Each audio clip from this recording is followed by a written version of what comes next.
Mahkamah Agung telah menolak permohonan peninjauan kembali atau PK yang diajukan para terpidana kasus pembunuhan Vina dan Eki Cirebon yang terjadi pada tahun 2016 silam. MA menilai tak ada kekhilafan dari majelis hakim dalam mengadili para terpidana. Dengan ditolaknya permohonan PK terpidana kasus Vina ini, maka putusan sebelumnya tetap berlaku, yang artinya ketujuh terpidana kasus Vina Cirebon ini tetap akan menjalani hukuman penjara seumur hidup. Saat ini saya sudah tersambung melalui Zoom bersama mantan Kabaris Krim Polri, Komjen Purnawirawan Susno Duaji, yang pada persidangan PK lalu sempat dihadirkan sebagai ahli. Baik, saya akan menanyakan yang pertama nih Pak. Bagaimana tanggapan Pak Susno nih terkait putusan MA yang akhirnya menolak pengajuan PK dari terpidana kasus Vina? Ya, kalau saya menganggapnya ini tragedi hukum ya. Tragedi hukum yang sangat menyedihkan gitu. Sangat memilukan. Mengapa semua rakyat Indonesia sejak PK ini bergulir, sejak disidangkan di Pengadilan Negeri Cirebon, aku yakin bahwa ini akan dikabulkan gitu. Nah, mengapa aku yakin bahwa dikabulkan? Karena pertama disangkakan itu pembunuhan, ternyata pembunuhan tidak terbukti. Dalam sidang yang bergulir bahwa ini kasus adalah kecelakaan lalu lintas tunggal. Satu. Yang kedua, karena kecelakaan lalu lintas tunggal, buktinya ada, segala macam ada, ya udah, berarti bukan pembunuhan. Yang kedua, untuk mengajukan PK itu dipersyaratkan adalah adanya kehilafan hakim atau kekeliruan hakim. Nah, ini sudah ketemu banyak sekali. Waktu sidang di Pengadilan Negeri Cirebon, sidang pertama, sidang kedua, dan seterusnya berkali-kali sidang, sudah ketemu banyak sekali tentang kehilafan hakim. Contohnya, salah satu di antara terdakwa itu adalah anak-anak. Maka cara menyidangkannya pun harus sesuai dengan hukum acara peradilan anak. Nah, ternyata tidak dilakukan. Yang kedua, bahwa mereka, para terdakwa ini diancam dengan hukuman di atas 5 tahun penjara. Maka wajib hukumnya untuk didampingi oleh penasihat hukum sejak awal. Tapi nyatanya tidak didampingi oleh penasihat hukum sejak awal. Nah, didampinginya pada tahap pertengahan atau tahap apa, itu sudah kekeliruan, sudah kehilapan. Kemudian ada lagi alat bukti forensik yang ditemukan.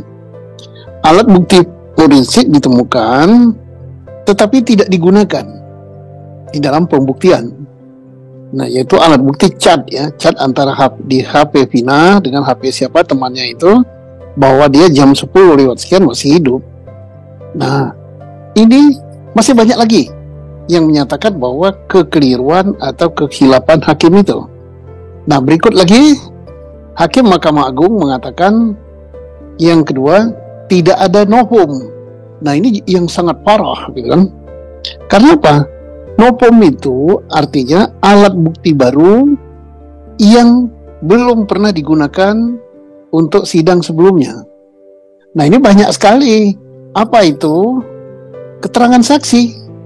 Keterangan saksi itu yang dicari oleh Pak Dede Mulyadi banyak benar. Ada yang dari Jogja, ada yang dari mana-mana. Berpuluh-puluh keterangan saksi yang belum pernah didengarkan pada persidangan sebelumnya. Itu namanya alat bukti baru, itu novum.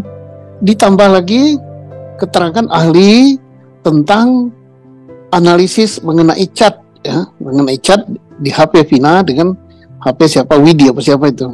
Nah, itu adalah alat bukti baru. Nah, keterangan ahli berupa alat bukti baru.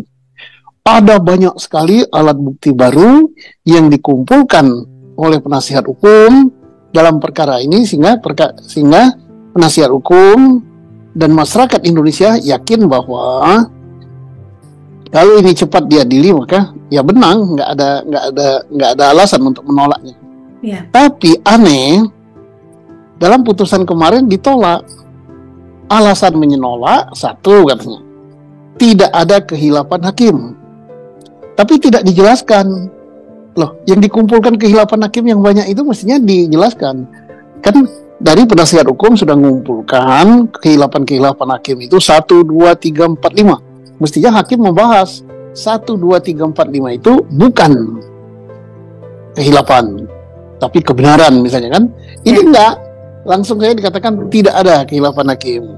Yang kedua, tidak ada bukti baru. Loh, bukti baru yang sudah dikumpulkan sangat banyak dan sudah diuji di dalam sidang PK di Pengadilan Negeri Cirebon, kemudian dikirim ke Mahkamah Agung, itu tidak dianggap sebagai bukti baru.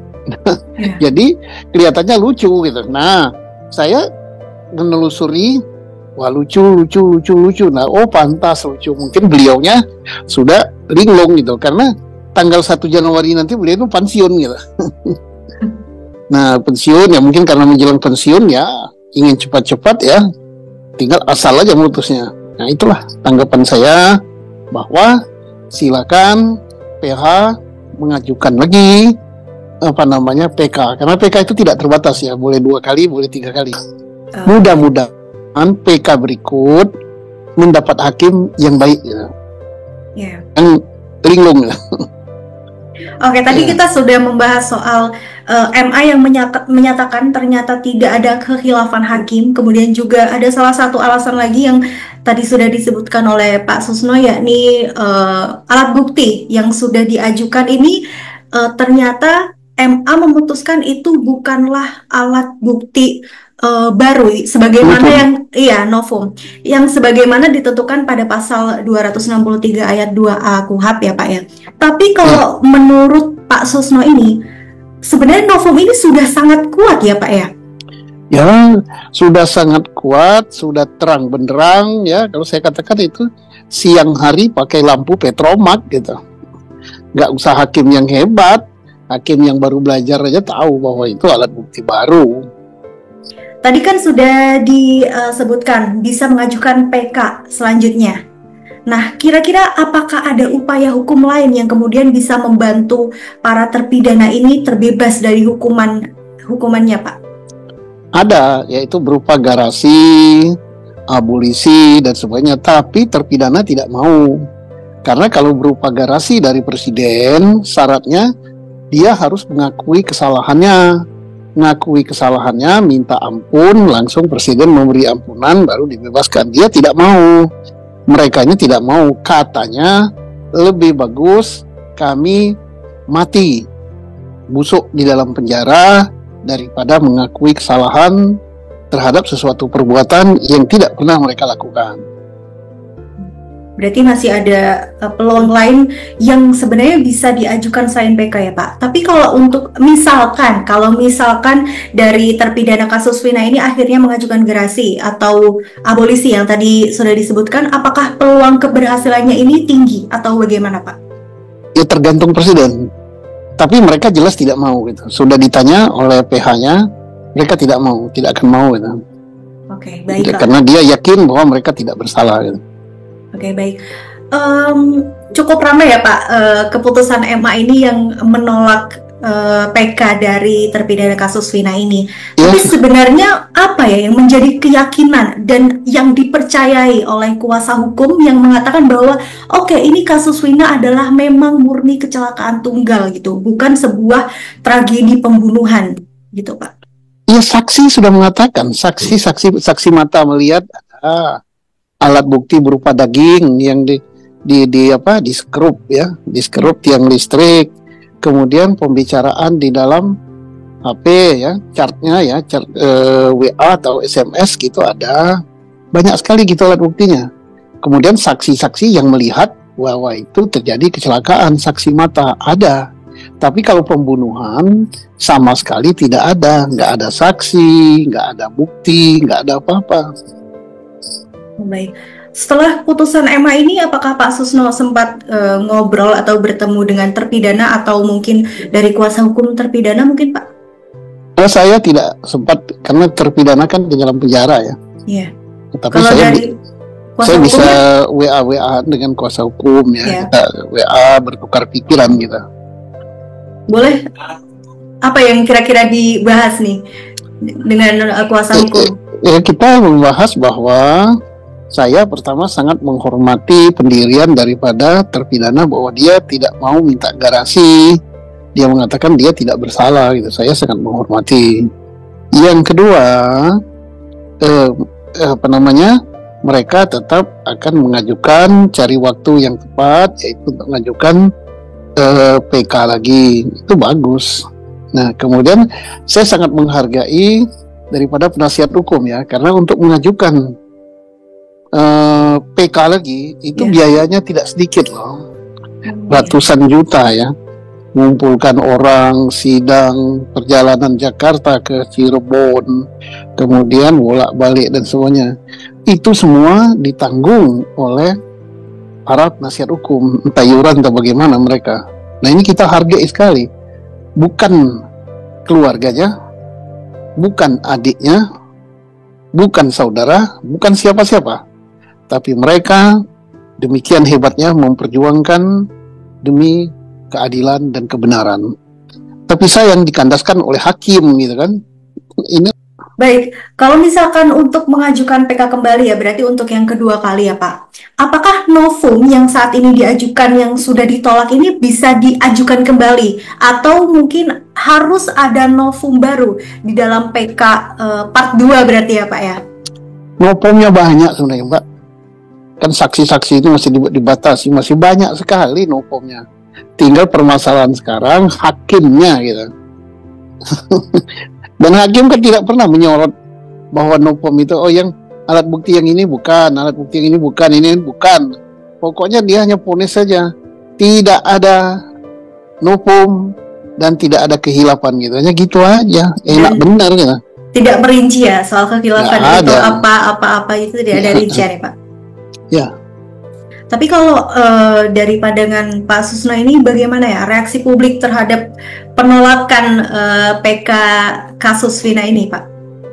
Mari kita lihat saja ya bagaimana masyarakat Indonesia peka nggak terhadap rasa keadilan kepada rakyat kecil gitu kan. Ini kan rakyat kecil ini kan yang dizolimi ini ya. Peka nggak? Kalau peka tentunya mereka akan bereaksi gitu. Karena ini kan baru kemarin ya, kita lihat hari ini bagaimana reaksinya di media sosial, bagaimana reaksinya di media konvensional, televisi, dan lain-lain. Nah, kalau reaksinya banyak, berarti bangsa Indonesia ini masih peka terhadap keadilannya. Baik, lalu yang terakhirnya Pak, ini pelajaran apa nih yang mungkin bisa kita ambil nih dari serangkaian penanganan kasus Vina ini yang akhirnya MA menolak PK dari terpidana kasus Vina Cirebon ini, Pak? Pelajaran yang kita ambil adalah bahwa aparat penegak hukum kita, khususnya Mahkamah Agung, belum berubah gitu. Masih kaku gitu, masih seperti itu. Belum peka terhadap rasa keadilan yang berlaku di dalam masyarakat.